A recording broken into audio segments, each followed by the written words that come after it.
Hi everyone, it's Stacey. Welcome to Sewing with Stacey Lee. I'm so excited you're here with me today, and I know I always say that, but I'm super excited today because this is the beginning of my 8-week Learning to Sew series, and over the next 8 weeks I'm going to take you through all the basics to learn to sew. I can't wait to get started, so let's go!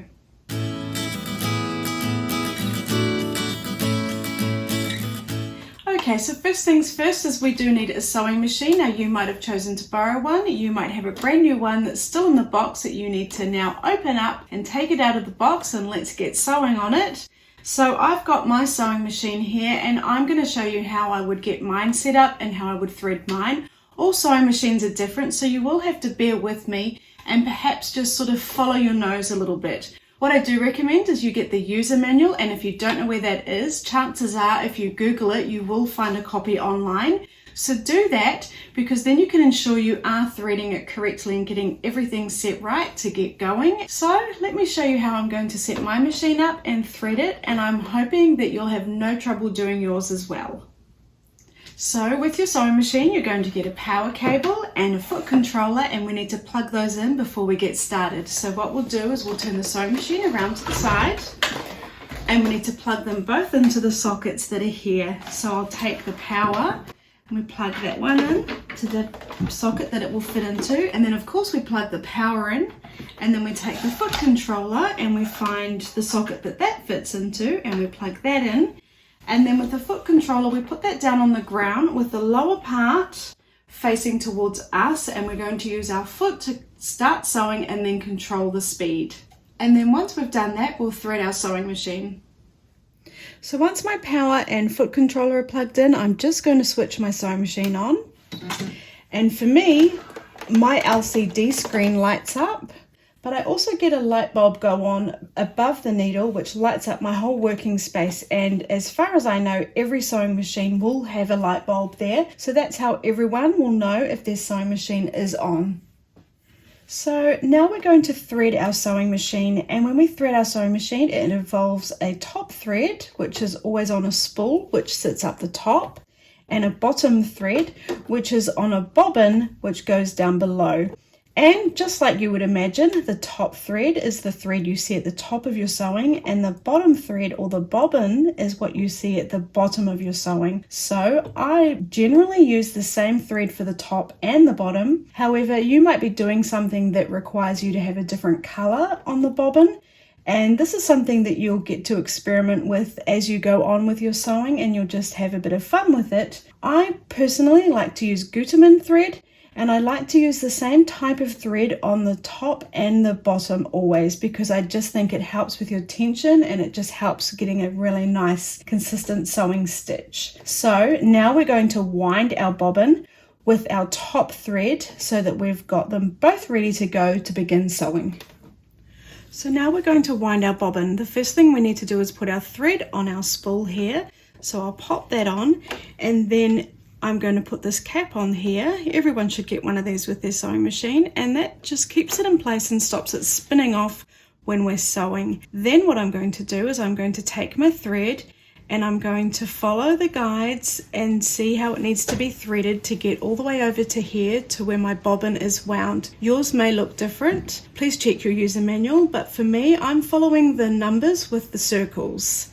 So I've got 1, 2, 3, 4. So the first thing I'll do is take my thread, and I need to get through this silver loop here, and I push it under, and now that's nice and secure there. So as well as following the numbers, I'm also following the dotted lines, and that's telling me to bring my thread underneath this plastic hook here. Then I'm coming around past this hook, and I'm coming around this tension disc here, and it's important that the thread is really stuck under there, so that when I pull my thread now, I can feel that there's tension there, rather than it feeling like it's really free and I can just pull it and it will go and go and go. I can feel that something's holding me back a little bit there, and that's how I know it's in there securely. And then what I do is I take my bobbin and I pop that on, and for mine I can feel that click into place. Then if I follow the instructions, I need to take my thread and wind it around 5 to 6 times, which is in my manual. and then I pull it through the cutter and cut the thread. And then I push it across, and then I put my foot down on my foot pedal, which will make it go. But for some of you, I'm just going to take that off and show you another way it might work. For some of you, you might have to take your thread and go between the opening of the bobbin here and up through the hole and hold your thread there. So in this instance, you'd pop it back on like we did before, but you hold on to the end of the thread, you'd push it across, and then you'd put your foot down on the pedal until it had wound a little bit. And then once you're happy it's secure, then we can cut this thread so you don't have to hold it the whole time. And now I'll continue on by putting my foot on the foot pedal. And can you see that it's going up and down? That's a good sign that it's winding it nice and evenly with a good tension.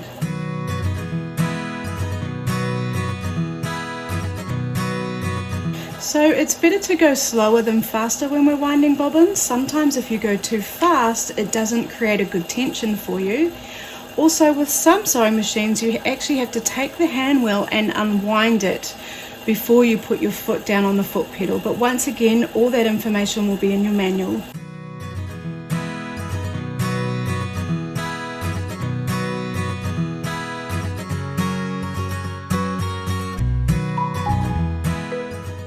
So all sewing machines are a little bit different. Some sewing machines, it will automatically stop for you once it's full, but once you can hear it starting to struggle and it's really slowing down, that means it's finished.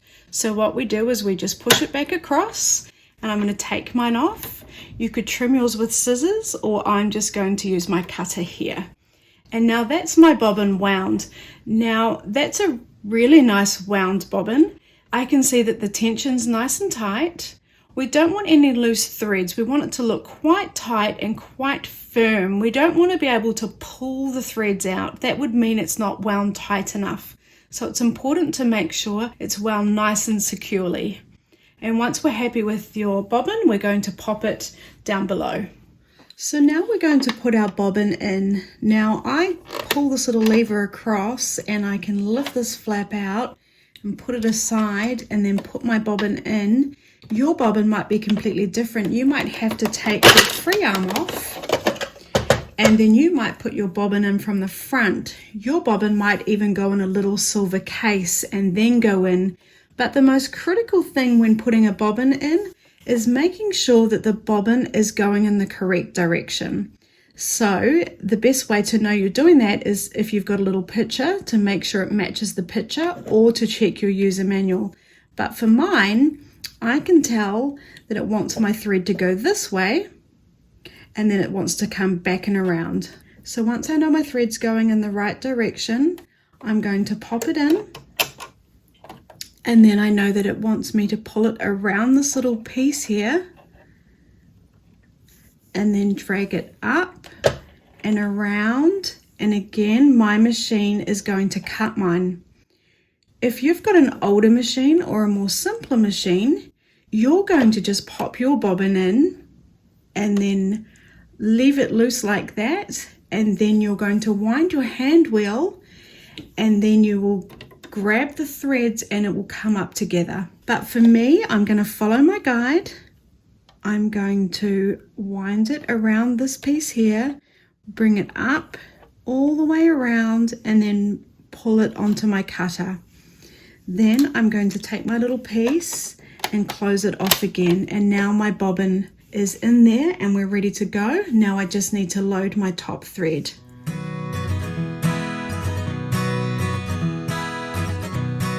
So now we're going to wind our top thread, and I'm just going to unwind it from how it was there and start again. The first loop is correct, but now I'm following the numbers that don't have the bold circle around them. Now I'm just following 1, 2, 3, 4, 5, and then 6 is here. And then as far as I know, all sewing machines are like this, I guess, unless it's a really new fancy sewing machine, but the thread will come down, it will go up again, and then it will come back down again. you'll loop it onto a little hook here, and then you'll pop it through the eye of the needle and then pull it to the back. So I'll follow my number 1, 2. So 2 is here. We've already used the number 2.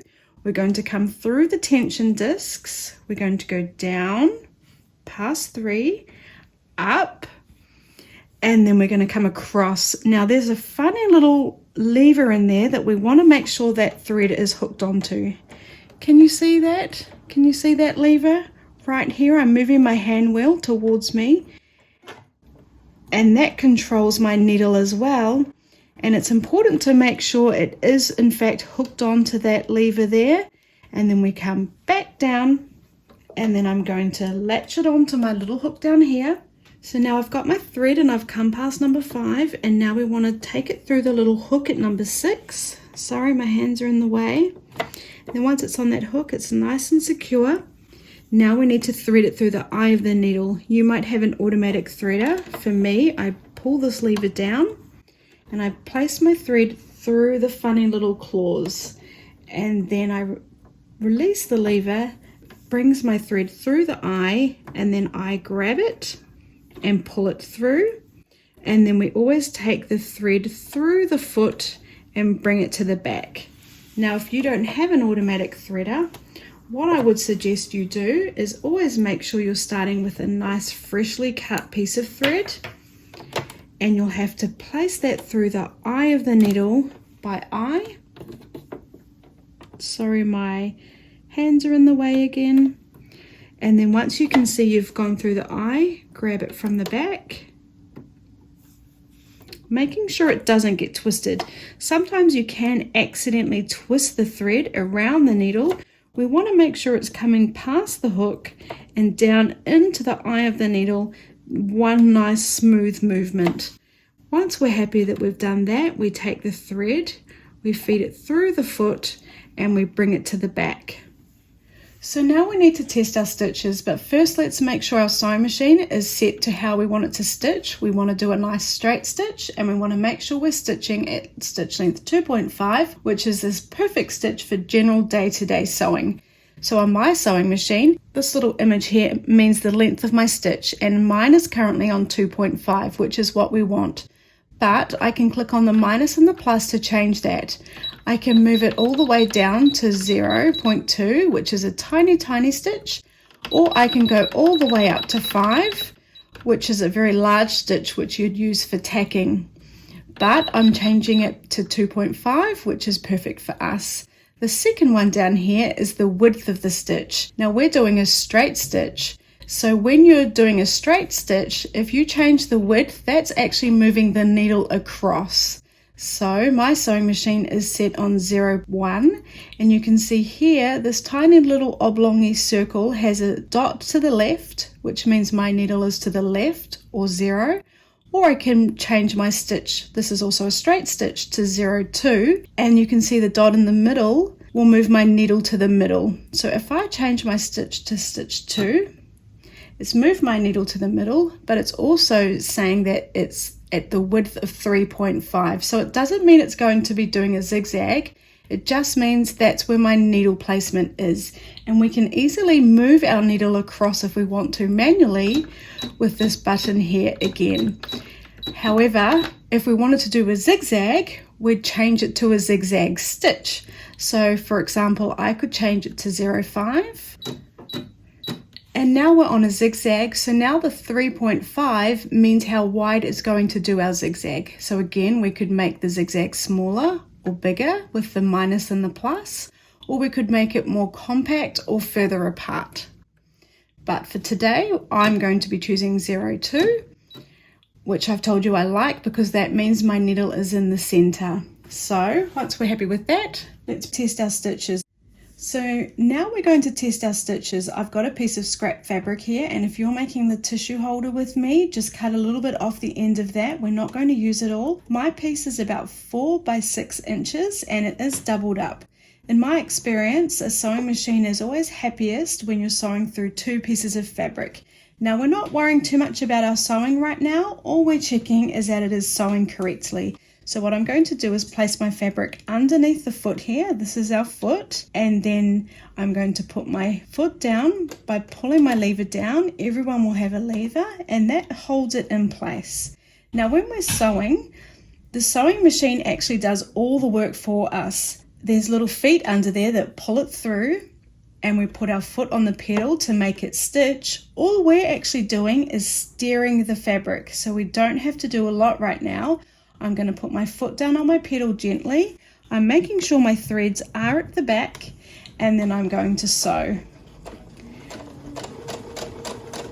And then let's sew to about 1 inch away from the edge. It doesn't matter if you don't sew to 1 inch away from the edge. This is just a really rough test. I'm going to lift my foot up again with my lever. I'm going to turn my hand wheel towards me until I can see my needle is not in my fabric anymore, and then I'm just going to pull it out. So you'll have a cutter here. Most sewing machines have a cutter. I've never come across one that doesn't. We can cut our threads off there. Sometimes I prefer to use scissors because I think it wastes less thread. But now we've sewn our first test stitches and we've cut our thread, and that's looking great to me. I don't know if you can see that, but I can see the stitches are going in and out. It's like a classic stitch, and that's perfect. That's exactly what we want. But what we want is for that to be on the top and the bottom. So what I'm going to do is turn it over, and that's looking good to me on the back as well. I can see it's coming in and out and looking like a correct stitch. Now if your sewing machine is not stitching correctly, the first thing that I suggest you do is, if it's looking a bit funny on the top, you would redo your top threading. If it's not stitching correctly on the bottom, you would redo your bobbin, and I would keep doing that a number of times and keep testing those stitches. If you just can't get it right, it's at that point that you do have a play around with your tension. But I usually find 9 times out of 10, it's just not threaded correctly. And trust me, I know how to thread my sewing machine, but for some reason, even I have to thread my sewing machine 2 to 3 times to get it sewing correctly. So please rethread the top, test it, rethread the bottom, test it, and carry on until it's sewing correctly. And last resort is to change your tension. Okay everyone, so that's threading your sewing machine. Please remember to refer to your user manual, because that's how you'll find out exactly how to thread your sewing machine. And now next, let's learn how to sew a straight line. Thank you for watching my videos. If you're enjoying them, please like, subscribe, and leave a comment.